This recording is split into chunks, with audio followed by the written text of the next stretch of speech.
Presiden Ma'ruf Amin turut angkat bicara mengenai pernyataan Jokowi yang menyebut presiden dan menteri boleh berkampanye. Kata Ma'ruf Amin, secara aturan presiden dan menteri diperbolehkan berkampanye. Ia menyerahkan kepada masyarakat untuk menilainya. Meski demikian, Wapres Ma'ruf Amin menegaskan sikapnya yang memilih netral.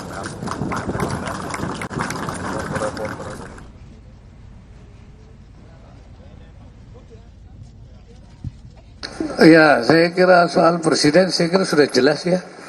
Aturannya boleh, ada yang tidak setuju, ada yang setuju. Nah, silakan aja, nanti urusannya itu publik aja. Ya, tapi saya sudah sejak awal sudah memposisikan diri untuk bersikap netral. Saya kira nggak ada masalah ya. Ini bukan perbedaan dengan presiden, ya. Presiden sudah menyatakan seperti itu, dan saya memang tetap netral. Jangan dibilang saya berbeda dengan presiden itu nanti.